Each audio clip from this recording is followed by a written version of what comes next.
This is Randy Sullivan, the host of Bourbon Real Talk. I grew up in a small town and went to a small church where everyone looked and thought like me. Over the years, I've gotten to know and love people from all different walks of life. This has made my world bigger and richer. The secret ingredient in forming those relationships was getting to know people's real stories. That helped me to identify with them, have compassion on them, and eventually develop a real connection with them. We live in a disconnected world today, and I want to do everything in my power to build connections between individuals who may not have attempted friendship otherwise. I've observed this happening in the bourbon community on its own because whiskey naturally brings people together. Bourbon Real Talk hopes to combine the world's new passion for bourbon into an opportunity to bring people together. We will share some whiskey knowledge, some good drams, and some real talk. So sit back, pour a drink, and open your hearts and minds. You might just find yourself feeling more connected to the people in the world around you, all fueled by bourbon.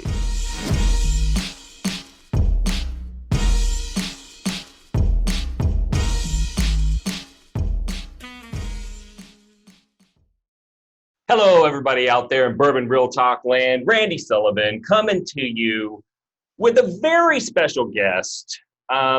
You guys' minds are about to be blown with all kinds of barbecue knowledge. I know a lot of whiskey people really love barbecue.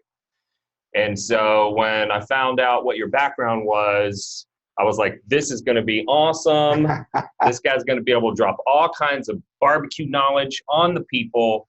And you like a little bit of whiskey too. Oh, well, yeah, right? you're right. I don't think you can do without barbecue. It all goes together. Yeah, so. yeah, barbecue and whiskey are kind of a thing. Well, I know we're going to talk about this, but that's I'm never embarrassed by it, but I actually got into barbecue because we really just enjoyed hanging around and drinking. Right. We ended up getting good at barbecue, so that's how we really got into it. So it's kind of funny. That's awesome. That's awesome.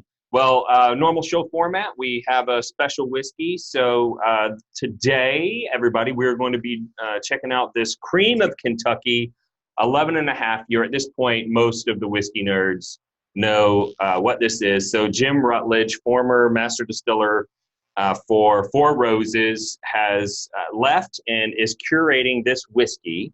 It does say that it's a straight Kentucky bourbon, so not an MGP product. But anyway, we're gonna check this bad boy out. It's a you know what? It's a pretty presentation. There's something to be said for a nice bottle. Oh, absolutely. Yeah. Get excited about it when you see it. So, funny story about this. So it's called Cream of Kentucky, and whiskey nerds have started using the acronym COC, right? C-O-K. Oh, right? Yes, I've heard that before. So I went to a bottle share, and there are some very old dusty bottles of this floating around in the secondary market, whiskeys from the 50s, 60s, 70s, things like that. Nice. And they're always amazing. And so I went to a bottle share and I walked in late and everybody had the chance to, make all the jokes and all that. And so I walk in and this guy goes, "Hey, do you want to put my cock in your mouth?" And I was like, "What?" And everyone's laughing and I'm like, what is going on? And then someone holds up the Cream of Kentucky bottle and I'm like, okay, very funny joke. Walked into that one. I walked right into that one. So there's some jokes that go along with this awesome. brand, but it oh my God, you can catch it right. I mean, yeah, great. Wow. Yeah. And let's see, the ABV on this is so it's 51% alcohol, so it's going to be 102 proof. Whew. So little over bottle and bond strength. Fine by me. Yeah, and I drink a lot of cash strength whiskey, so stuff like that Right. doesn't. There's no chance that this is going to offend me. But go ahead, grab your glass and smell it up. Whew. So I'm curious from a barbecue guy, because I'm sure you're always trying to analyze the flavors. You probably make your own sauce and all that stuff, right? We do. We use more commercial than you think, Okay. but we will mix it up every once in a while, the rubs too, and we still concentrate on the technique of how we prep the meat, but there's so many good sauces and rubs out there. Sometimes it's hard to beat them. Sure. Yeah, so you kind of mix them in. Can't beat them, join them. So on the nose, right. on the nose on this one, I am getting some of that orange zest and some It smells awesome. chocolate a little bit of cinnamon. But one thing is I can smell the oak in this. Yes, I definitely can smell that. So I'm smelling a little bit of that sweet oak smoke, which I'm sure you're a fan well, that's of. what that was. I couldn't the chocolate. That's pretty good. I can't catch that. That's pretty strong on your part, but that oak, you can definitely catch it in there. Yeah, too. and I can smell the a little bit of that bitterness that's been extracted from the wood, the tannins. So let's taste it up. Thank you. Good Lord.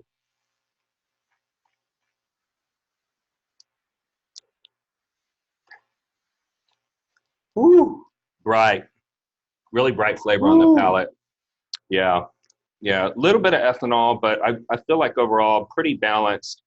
You guys are gonna like this. People like to make fun of me because I taste banana in a lot of whiskeys. Yeah. So I'm counting, we're somewhere around 15 to 20 banana memes that have been made of me in the whiskey club.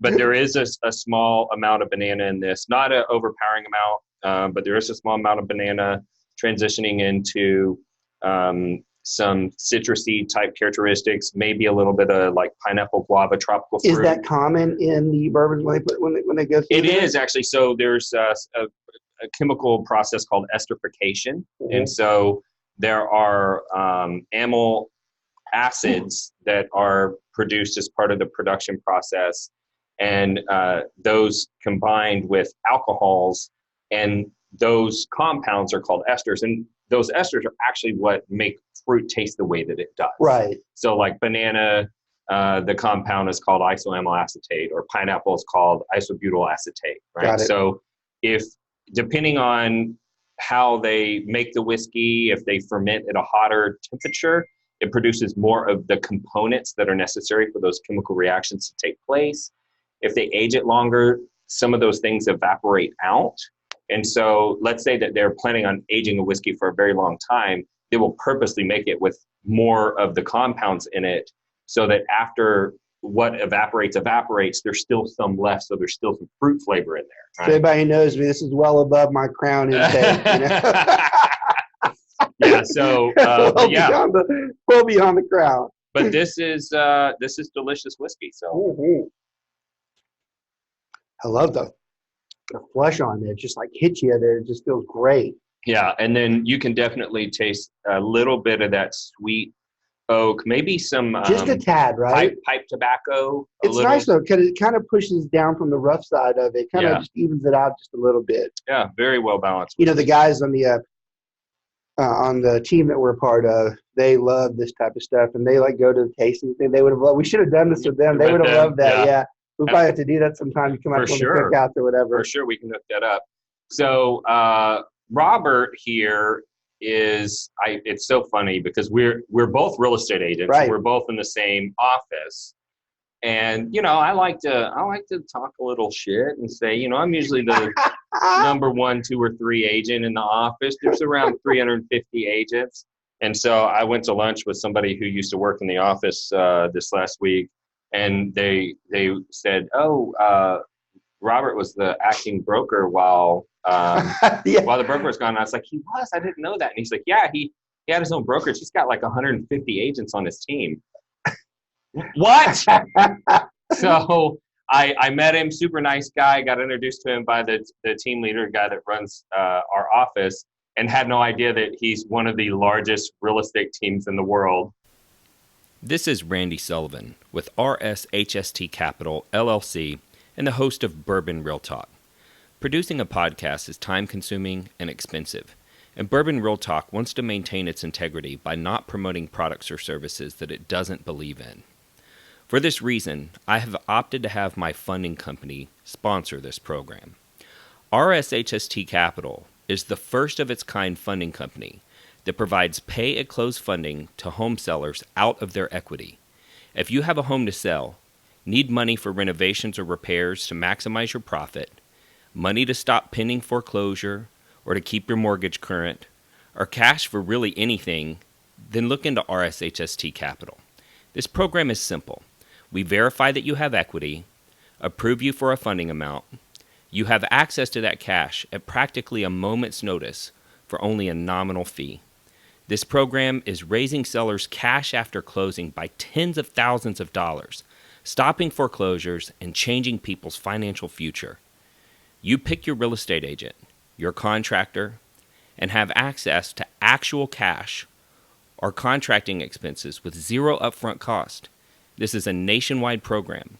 So if you have any curiosity about how it works, please look us up at rshstcapital.com, Facebook, or just give us a call at 214-385-9101. Did you ever go through a really difficult time in your real estate business? Where you just didn't know if you were going to make it? No, that's never happened to me. It's happened to me multiple times, people. Multiple times. I guess I shouldn't say that because I guess this is terrible to say. When I became a broker, actually I've told my guys this too, so I don't mind telling everybody this. The brokerage was originally an additional income stream. It wasn't meant to be, what it turned out to be. It was meant to be having a few guys that could bring in a little bit of extra money so that I could sustain tougher markets. So I guess I shouldn't say that. I guess there was some times that I had some hesitations. Now, my bigger worry in real estate has never been from personal production. It's been more from can the firm grow? Like when you run a mid-sized firm and you're up against conglomerates like Keller Williams, and other larger firms, it's very difficult to compete with them. And when you start losing people because they say, well, you just don't have enough, so I'm going to go over there, it makes you worry, can you sustain the brokerage? Now, I had worries like that in the beginning, especially after you cross 20 or 30 people, you start getting comfortable. But, once you have proven that you can really grow, it doesn't bother you as much. So I guess for me, those were the bigger scares because there were times I'm like, what if this doesn't work? Mm-hmm. What do we have to do? And fortunately, that's never happened for me, but I was worried about it, sure. Yeah. Well, my experience was drastically different from that, people.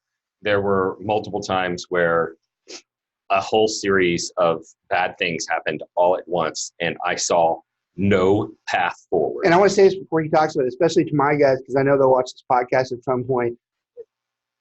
I have a lot of guys that are in that range that are very, very successful like Randy is, and they get to that point when they're mid part of their real estate career and they start doubting themselves. And these are people that are strong. These are good real estate agents. And Randy's extreme stuff. He is one of our top agents in the office and in the area. And it's when you have an agent that you think is like that and they start doubting themselves, that's a tough conversation because a lot of my time spent talking them through that, saying, hey, look, this thing is very cyclical. Mm-hmm. It goes up and down, but overall, in the end, the return is very strong. But that doesn't make someone comfortable when they're sitting there looking at paying bills and what's going to happen next. Sure. So I want to hear the rest of it. I love that because I think my guys would like that too. Yeah. So for me, and this doesn't just apply to real estate. So if you're listening to this and you're like, why are we just talking about real estate?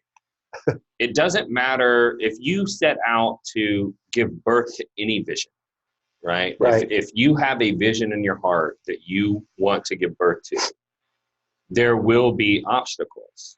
I mean, the Bible says in this world, there will be trouble. Right. Right. So this whole concept that if you do things just right and you're careful enough and you're thoughtful enough, you're not going to experience trouble. Unfortunately, even the Bible says it doesn't matter what you do. You're going to experience shortfalls, difficulties, all of that stuff. Right. And so in real estate, you have 100% variability in your commission. And if you have 2 things or 3 things go wrong at once, you can very easily lose $20,000, $30,000, $40,000 in the snap of a finger. I remember I was listening to an interview of Bruce Lee. I love Bruce Lee. And Bruce Lee, like, he was also a motivational speaker. If you've never looked up Bruce Lee, like, go look him up. Enter the Dragon's all he's ever known. I'm like, did a lot more than that. He did a lot more than that. And in interviews, he was very encouraging and motivational. And he said, I'm like flowing water. And he said, be water, my friend. Right.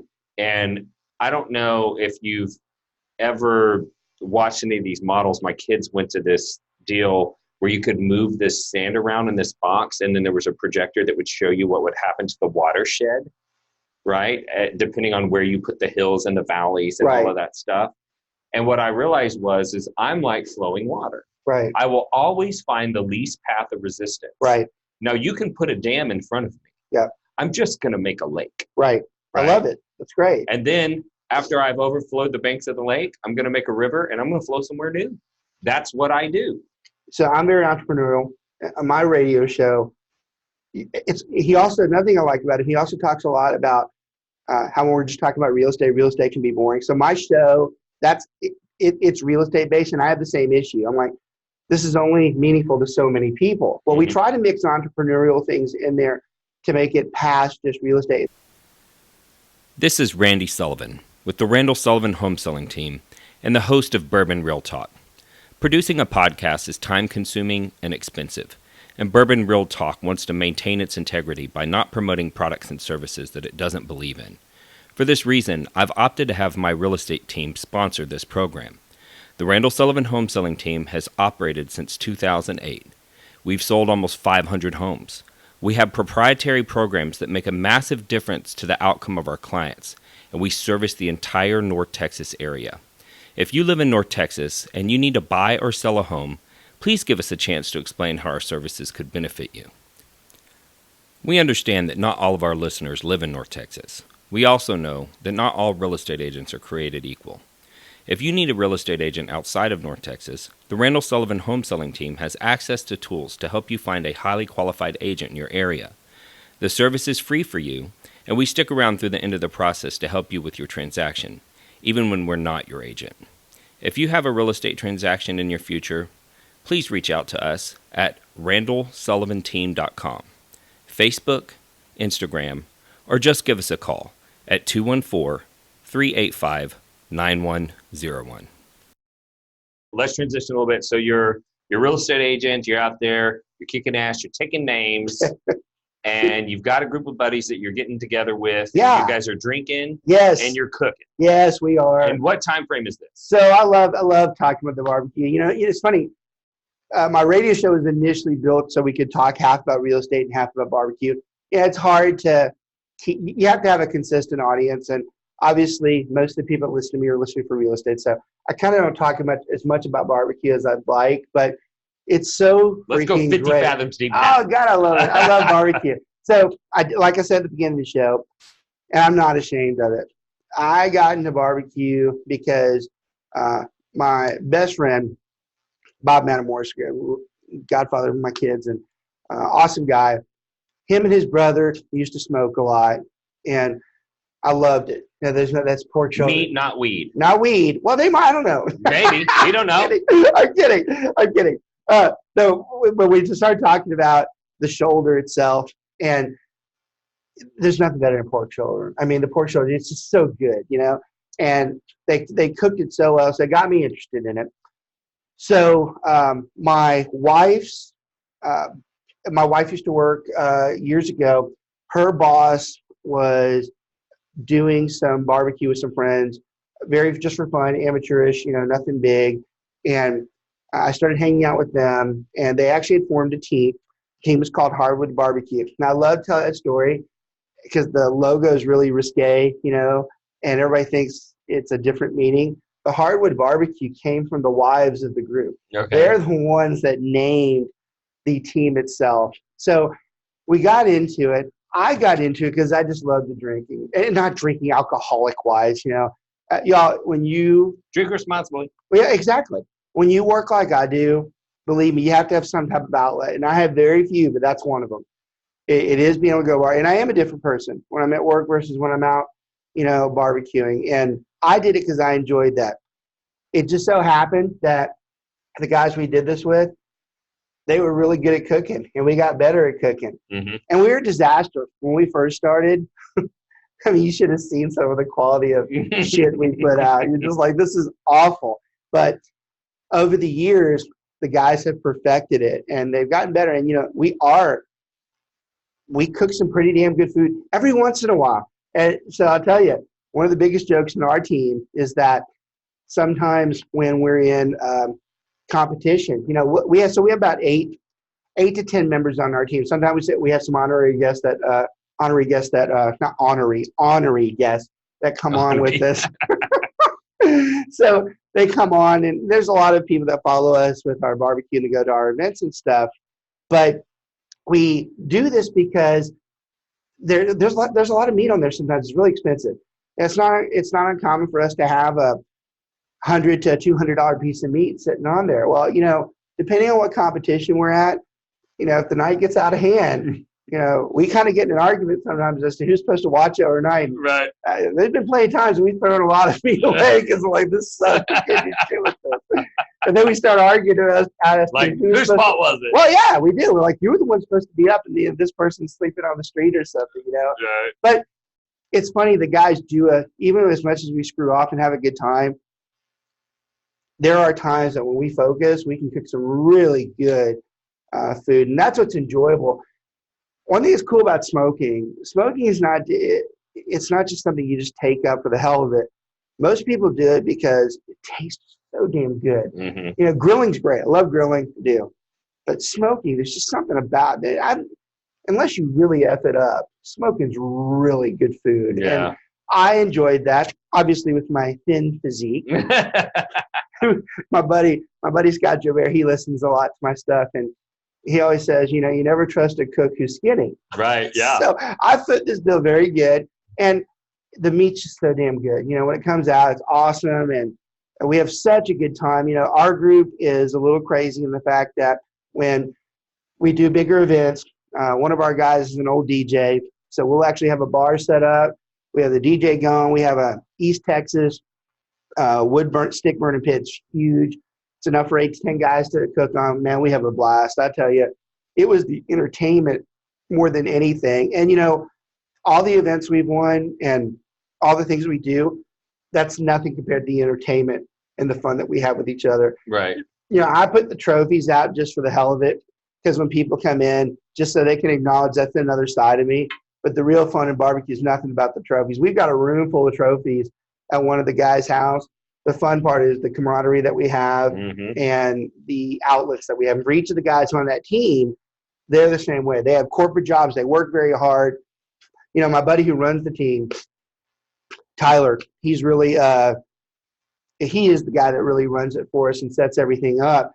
But at work, he is just Johnny on the spot. I remember, it's a funny story too, because I love you, Tyler. This is really true too. One time we were at a golf tournament, and me and Tyler, we can cut up when we're out and about. Well, I went to a golf tournament with him when it was during the week, and I was prepared to have some fun and drink, And he's like, he goes, no thanks. I go, what is wrong with you? He goes, it's a work event. I don't want to get like it. So he's all proper, which just shocks me. Right. He's like, I can't do this. Yeah, I've seen him do other things, And I was so shocked by that, but I learned to appreciate it in him because he knows how to separate, how to work, and how to have a good time. And I think in the end, that's probably the most important thing, to be able to separate it, but to have that outlet. And that's what barbecue became to us. Barbecue became an outlet for our crews. We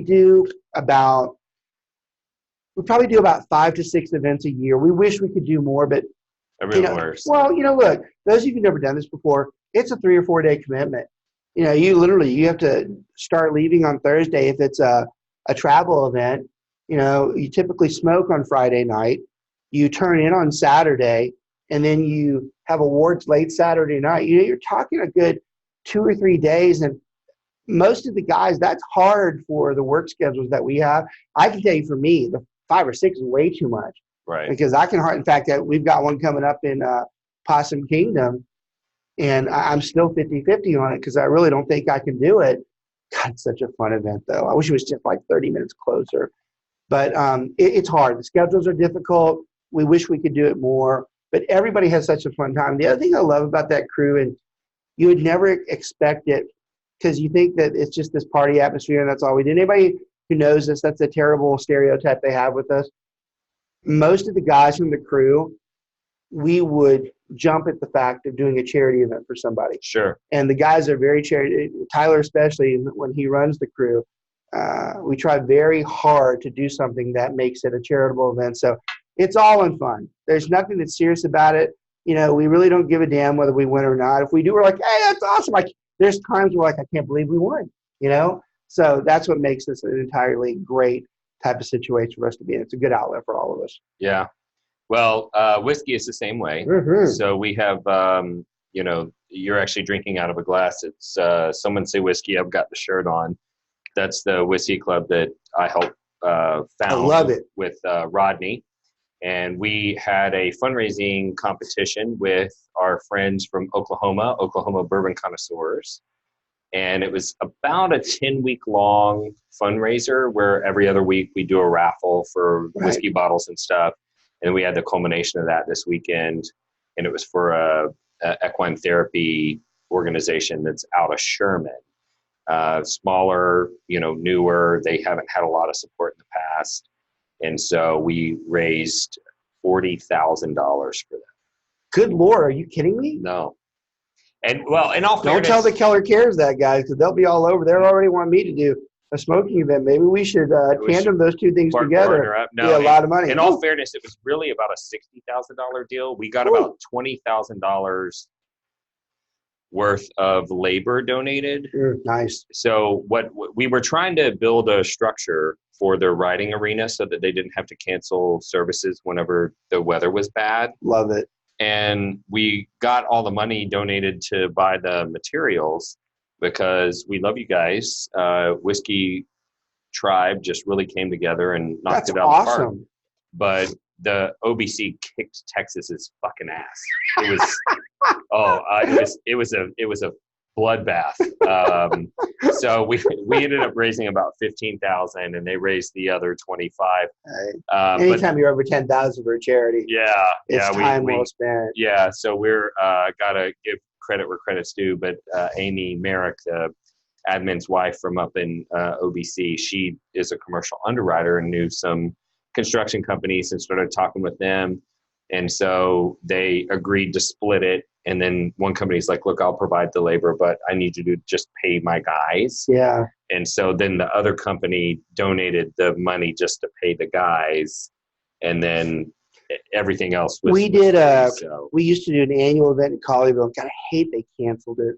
They canceled it for a more simplistic view, but they did it for Special Olympics. And the guys out at Champs restaurants, the few that are still in there, they helped out and they generated that kind of money too. But it was because of their support, all of their equipment that they had that really made the event. And we used to love doing that. We still love any charity types of events, but that one was special because same thing. Yeah. Labor was supported.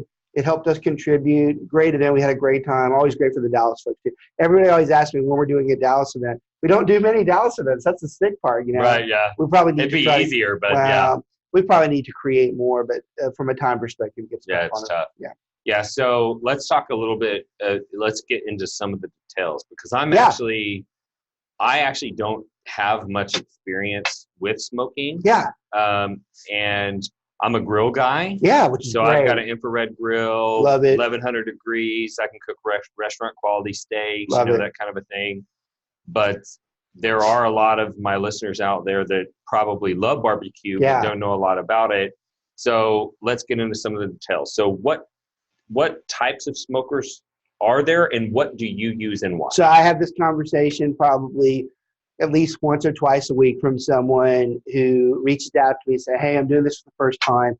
So I've learned over the years to give you just a few really summarized tips that really help you out with a lot of things. So as far as grills go, when you're at the house, it doesn't matter.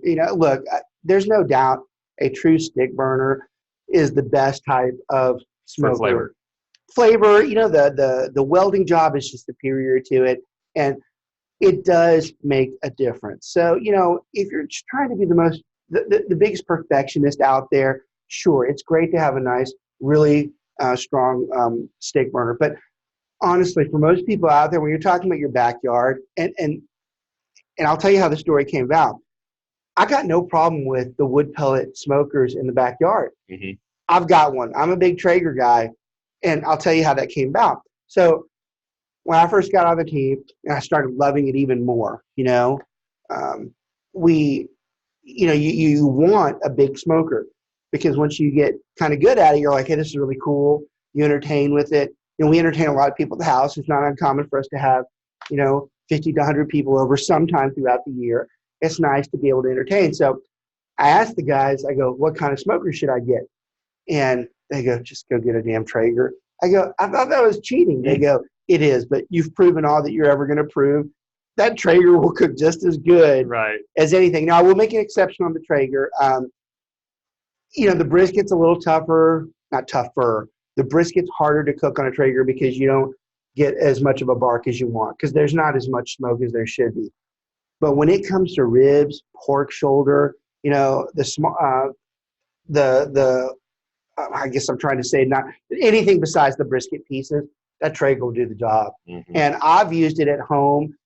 It's so self-explanatory. I mean, all you have to do is go turn the dial on. You're not trying to impress anybody from a skill standpoint in your backyard. The real skill, well, I shouldn't say that. The real skill in your backyard is what you do to it to prep that. So I'll talk a little bit about that too. Mm-hmm.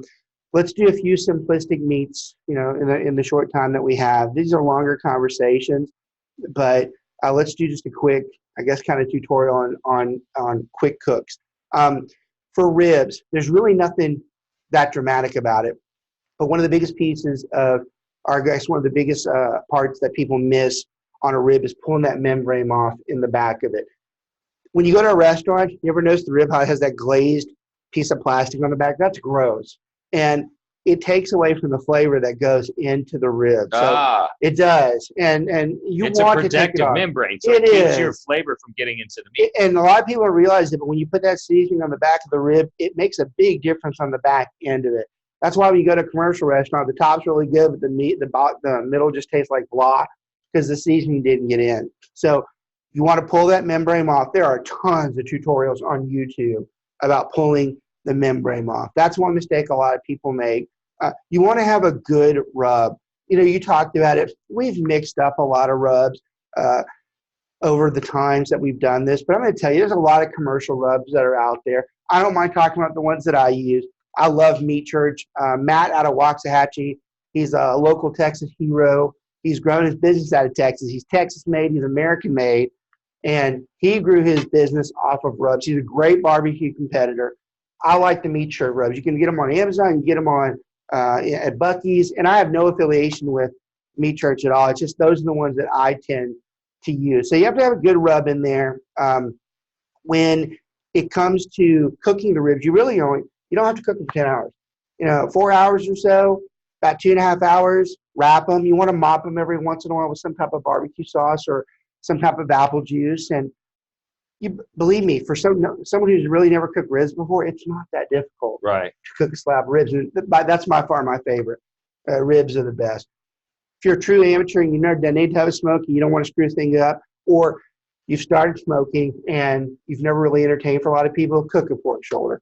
You'd have to be an idiot to screw that pork shoulder up. Mm-hmm. That pork meat's it's God's meat. That pork shoulder is God. It's so hard to screw it up. I fucked up a pork shoulder one time. That's impossible. How did you do that? I burnt the shit out of it because I was using a new grill. Like my grill goes down to 180 degrees, but I didn't know the difference between direct and indirect heat. Yeah. and so I had it on the direct side. Oh, so yeah, the temperature was right, but I burnt the shit out of one side. But to your point, the inside was fucking perfect. Yeah, it's hard to mess up pork shoulder. I mean, it really, really is hard. When you start cooking for a lot of people, I always tell someone that they go, "I want to cook a brisket." I'm like, "Do not cook a brisket. No, don't do a brisket first. Yeah, you'll quit because it's not going to turn out the way you want." I tell everybody that I rarely cook briskets these days. Briskets are tough. I mean, you have to be really good to cook brisket, and you have to be so perfect. And he's got a fucking radio program about it. He's scared of brisket. And I'm telling you, I am. I don't like cooking it at competition. My guys will make fun of me on this. They know that I hate cooking the brisket. We have some good brisket cookers. Dan, Mark, Tyler, Roger. They're really good at cooking the brisket. I'm tentative on it. So there's nothing wrong about being scared of brisket, but you can cook a good pork shoulder at home.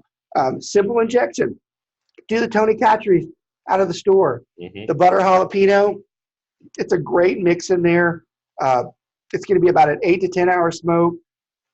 If you're on a stick burner, it's going to be longer, but same type of seasonings out of Meat Church. I like the Gospel and the honey hog. Those are great rubs on those. You'll never disappoint anybody. And then finally, I guess if you're talking about I guess the chicken too. Chicken's a quick cook too. Chicken's tough as well, though. I'm kind of scared of chicken. Really? Yeah, because one, chicken dries out really easy. It's really easy to expose yourself and not being a good cook by cooking chicken because nobody likes dry chicken.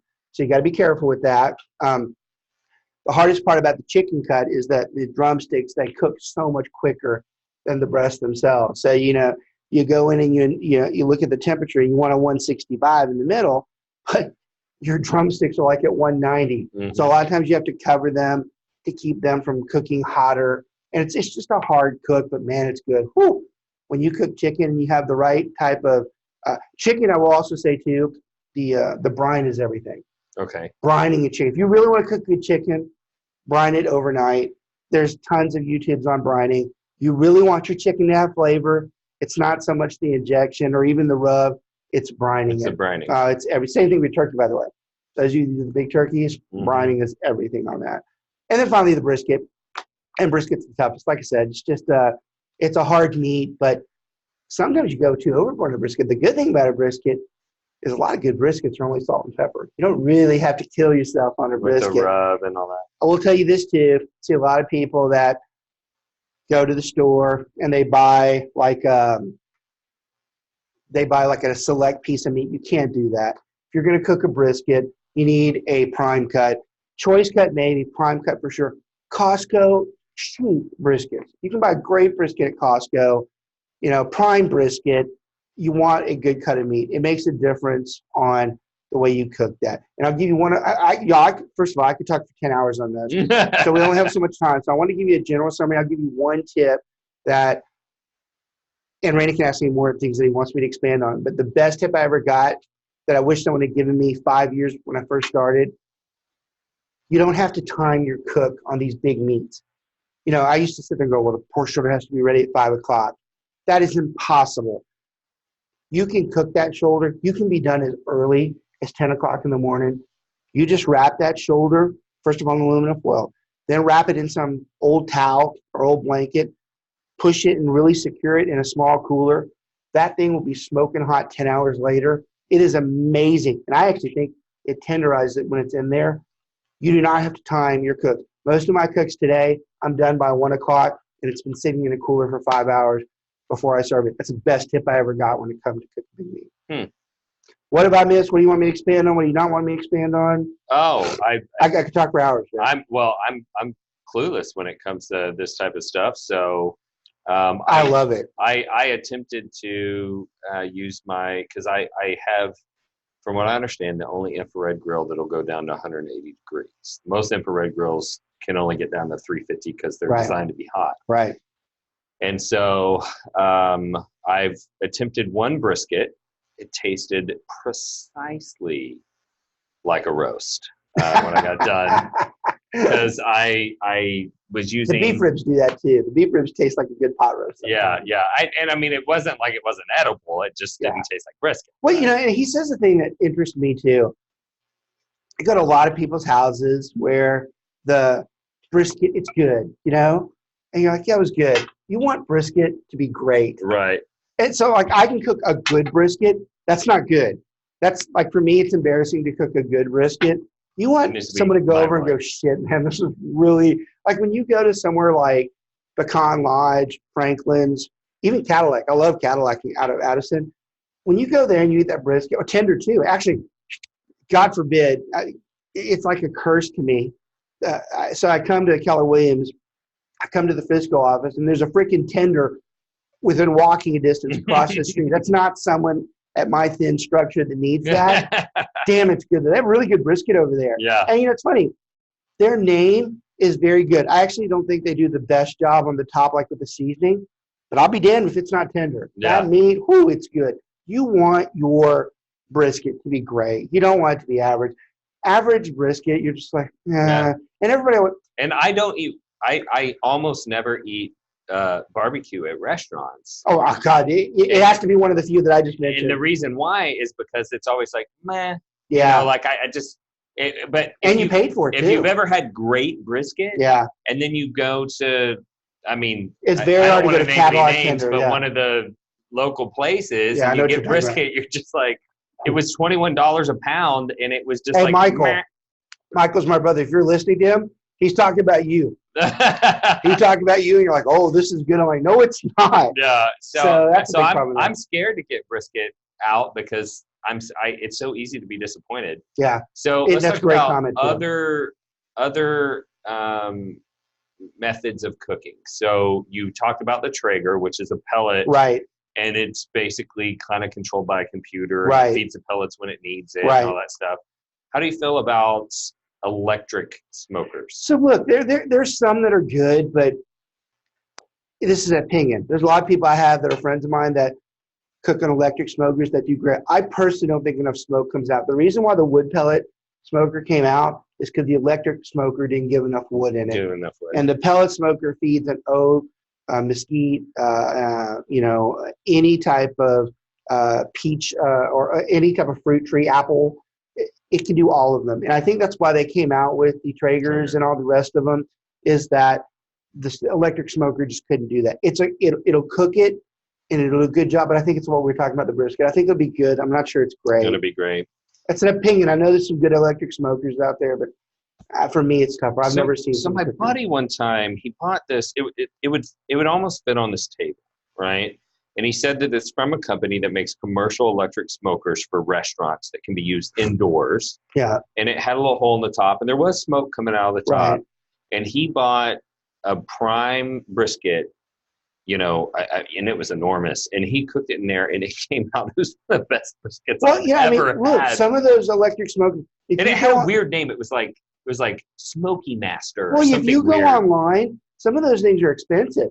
I mean, if you have an electric restaurant quality smoker that's like at $3,000 or $4,000, your brisket's gonna be awesome. Yeah, there's some type of technology in there that's increasing the heat, but most people can't afford that type of smoker. And there are. Look, you go to some very high-end restaurants. If they offer brisket, I promise you, they don't have a smoker out back, but they've got something in there that recreates it. So it can be done. It can be done, but it's expensive, and it does.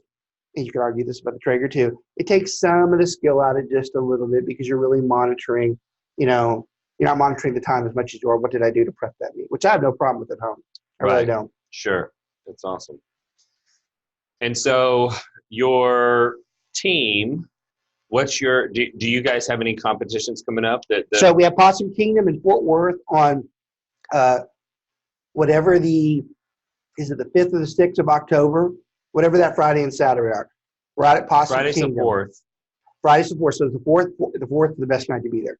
The 4th, the Friday night, that's when we have a good time. We have the DJ out. We're cooking. We're not really cooking competition yet. We're getting started because those are going to be overnight cooks.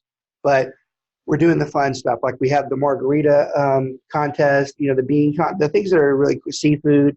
And we got the fireball machine out there. God, don't get our guys started on the fireball machine. Good Lord. It's a terrible whiskey. It's an awful drink, but man, the crowd loves it when we have it. We make a lot of money off of donations on people who want. We give shots to everybody as long as you're of age. Mm-hmm. It's funny too. We actually have to check ID sometimes because some people slip in. But y'all, we've done competitions where we have a line like a mile long of people who are wanting to take a fireball shot. With us, our DJ, he's so ridiculous, but he'll put on the Pitbull fireball song, and they can hear it. They know what it is. They know it's time. It's like the cat litter when you shake the right. So they come running, and we have such a good time. Friday night's a really fun night for us. This is any competition. Friday night's a fun night, and then we get into Saturday where we wake up and we're probably not feeling that good, but we really start concentrating. The whole morning and the afternoon Saturday is really hard work. Very tough after you've had fun the night before, but we're trying the best that we can, and we're trying to compete at that point. And then we usually have awards that afternoon. I personally think the Saturday is the most boring part. Friday night's the most boring. Now, the cool thing about Saturday is that we only turn in X amount of food. So there's a ton of food that we just give away. Mm-hmm. That's good giveaway food for people who are there too. And on Friday night, most of us have brought something that's cool to cook for the group because we have a lot of friends that show up. So we'll cook for them. So it's really good fun. It's just as far away as that guy. You're already, you're at Possum Kingdom. I don't know why they made that. Why don't they make a highway off of 20 to Possum Kingdom? You get to 20, and then you got to go take like 5, 10 different small roads. Maybe you don't die getting out to Possum Kingdom, But it's a great event. It's a good. The Chamber of Commerce has it out there. God, we have a good time. That one's coming up. We do now this is for friends, but we do a turkey smoke the night before Thanksgiving. And it's great because a lot of people, they're not doing anything the night before Thanksgiving. And we usually let our friends come over. My buddy Tyler, he's very generous with letting everybody use his house. But we'll actually even smoke your turkey. Friends, this is friends only. The general public don't start running for stuff like this. We'll smoke the turkey tonight, that during the day, and give it to you for the next night. So those are the daytime. Now, the fall is kind of a slow, period. Our biggest event really is in the spring in Galveston, typically on Mother's Day right around May. That's our best event. We enjoy doing that one. We do the Fort Worth Cops for Kids at the end of March. That's become a fun event. And then we look at random events that we think we might go to. And we do a tailgate at UNT every once in a while as well. So we kind of mix it up. That's cool. Yep. So unfortunately, the way I have the camera set up, they can't see, but there's a bunch of big ass trophies behind me. I don't get out of the way. Yeah, you can raise one if you want to, I guess. you can see a couple of them. They're huge. They're gigantic trophies. Look at that. Look at that. So if you, so that's information about the next few events that you guys have going on. Why don't you tell the people about your radio program? Yeah, so I do a show on Thursdays between noon and 1 on KVGI Radio. It's the show's called Smoker Broker, obviously. We talk about core real estate. It's great for all the general public, all the new agents, existing agents. There's always something for everybody on the show. And we try to mix a little bit of barbecue in every once in a while. But it's a very educational show for people who are interested in buying and selling their house and for agents who are trying to learn. I personally don't think enough of the newer agents watch the show. It's actually free training to anybody out there. You'd be a fool as a new agent not to watch that show. Right. And I don't say that because it's my show. I have no bias towards the show. I'm telling you, as someone who's been in for 20 years, you should watch that show. There's some really good stuff on it. Yeah. I feel the same way. Yeah. I've gotten to where I stop accepting friend requests from random new agents. It's but tough most for of me. the content that are released is on my Facebook page. Yeah. Because I'm trying to educate the public, but I'm like, am I going to spend a lot of time? It's tough. It's a tough line just to say who do you accept in, who do you not accept in. Yeah, but so, yeah, and if anybody wants to get more information about you or what you've got going on, always can go to smallworldrealty.com. We still run under the Small World Realty brand under Keller Williams. You can see us under the SWR group. You can catch up with us on Facebook, LinkedIn. There's not just about anywhere you can't find us. Like I said, KVGI Radio, noon to 1. There are a lot of places you can find us if you want to. What's the actual station number? It's KVGI. It's internet radio. So it's internet okay. radio. Radio has kind of shifted. We think that that's a more popular brand. Sure. So we actually go, guy Mark Warner out of Frisco. He does an outstanding job with the shows, and we've been using him for quite some time now. Great guy, too. Podcast app or anything like that, or no? Yeah, so we have you can go to KVGI. You can get a radio app on there. You can listen to the shows. They have tons of other shows on there. And honestly, anybody ever wants to even do that type of thing, you should talk to Mark Warner out there at KVGI. It is not that expensive to do one of those shows, and there are a lot of people that listen. It's great marketing, and he's a super guy. They're very veteran-based, huge on the veterans. Some of the guys that are amazing. Casey McEwen, his story with what he does. A lot of those guys are all based in the KVGI system, so very vet-based. Very American-based, very awesome radio show. They do a lot of stuff for us out there. Awesome. Yeah. And if you want more information about Bourbon Real Talk, you can get that information on our website at bourbonrealtalk.com. You can find us on Facebook and Instagram /Bourbon Real Talk. And on the website, you're able to submit requests to become a show guest, give us show ideas or feedback. As always, we desperately need you to subscribe. So wherever you consume your podcast, on either YouTube, or on the podcast app or Google Play, wherever you consume podcasts. We would love for you to subscribe, and like it or not, those softwares rely heavily on reviews. So if you could give us some reviews, that would be great. Even if they're negative, although that wouldn't help me very much. But if you want to tell me that you think I'm a doofus, that's totally cool. I'd love to hear it. That's ridiculous. I'm totally okay with that. I teach sometimes and I get like a review, like there's 1 out of 1,000. They're like, you suck. I'm like, why did that one person have an issue with me? I'm like, whatever. Whatever. No, I'm open to constructive criticism for sure. And if you woke up this morning and you were unsure whether or not somebody loved you, just know that I love you. And I'll see you next time on Bourbon Real Talk.